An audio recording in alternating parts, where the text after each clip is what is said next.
أهلا بيكم في شرحنا الثالث النهاردة. كتير مننا ممكن يكون فكر يدخل عالم التسويق بالعمولة، بس يمكن قلقان من البداية أو حاسس إنها صعبة شوية. النهاردة بقى هنتكلم عن 5 أخطاء شائعة جدا ممكن تكون هي السبب اللي بيعطل أي حد في الأول. يلا بينا نفهمهم كويس ونعرف إزاي نتجنبهم. بصوا، التسويق بالعمولة ده من بره شكله حلو قوي، صح؟ فلوس سهلة وشغل بسيط. بس الحقيقة إن جواه في تحديات ومطبات ممكن تخلي أي حد يزهق وييأس بسرعة لو مش عامل حسابه عليها. السر كله في إننا نكون مستعدين. وعلشان كده أول خطوة هي إننا لازم نفهم الفرق الكبير ده، الفرق بين الصورة اللي في خيالنا عن التسويق بالعمولة وبين الواقع اللي محتاج مجهود حقيقي وشغل بجد. السلايد دي بتلخص الحكاية كلها. على الشمال عندنا الوهم، أرباح سريعة، نتائج فورية وشوية لينكات بنحطها وخلاص. لكن على اليمين بنشوف الحقيقة. الموضوع محتاج صبر، محتاج وعي ومحتاج تركيز. الفرق شاسع طبعا. طيب، دلوقتي خلينا ندخل في المفيد. هنتكلم عن ال5 حفر اللي أغلب المبتدئين بيقعوا فيها، والكلام ده كله خلاصة تجارب حقيقية عشان ما نضطرش نكرر نفس الغلطات دي تاني. دي بقى هي ال5 أخطاء القاتلة. إنه الواحد يسوق لحاجة هو مش مقتنع بيها، إنه يشتت نفسه بين كذا حاجة، إنه يرمي لينكات وخلاص، إنه يستعجل النتائج، وأخيراً إنه ما يتعلمش من اللي قبله.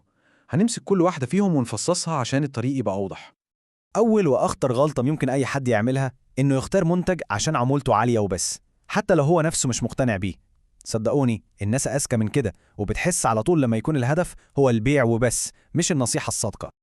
نيجي للغلطة التانية، محاولة تسويق كل حاجة في نفس الوقت. ده مش بس بيلخبط الجمهور، لا ده كمان بيهز ثقتهم في مصداقية الشخص نفسه. الحل بسيط جدا، ركز على حاجة واحدة في الأول وابني الثقة حواليها.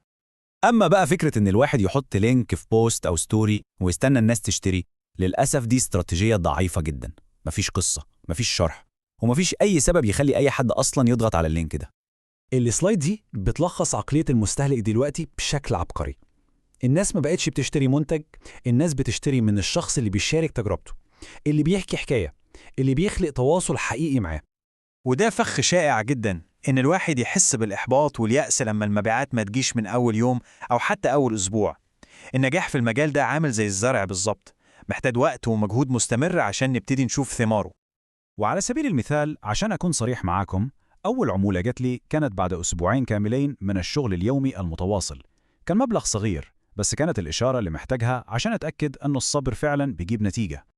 وآخر غلطة معانا النهاردة هي إن الواحد يشتغل لوحده في فقاعة ويعيد نفس الأخطاء اللي غيره عملها وتعلم منها وخلاص. البحث عن المعرفة والتعلم من تجارب الناس اللي سبقتنا هو اللي بيعمل نقطة التحول الحقيقية في الرحلة دي.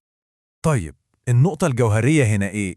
الخلاصة إن تجنب الأخطاء دي مش مجرد تكتيكات بنعملها وخلاص، لأ، ده تغيير أساسي في طريقة التفكير نفسها. كل حاجة بتتغير لما التركيز يتحول من إزاي أبيع المنتج ده ليه إزاي أساعد الناس تحل مشكلة معينة. هنا الشغل بيبقى ليه معنى أعمق، والنجاح بيجي كنتيجة طبيعية للمساعدة دي. كل حاجة بتبدأ بسؤال واحد جوهري لازم نسأله لنفسنا: هل أنا فعلا بقدم قيمة حقيقية للناس؟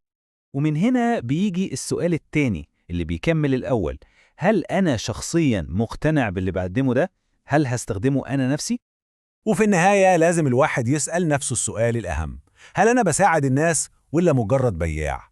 وده هو الاختبار الحقيقي اللي بيحدد النجاح على المدى الطويل. الإجابة على الأسئلة دي هي البوصلة بتاعتنا. لو الإجابة أيوة، يبقى إحنا ماشيين في الطريق الصح، ولو الإجابة لسه، فدي مش نهاية الدنيا. دي فرصة ممتازة عشان نعيد ترتيب أفكارنا ونبدأ تاني بوعي أكبر.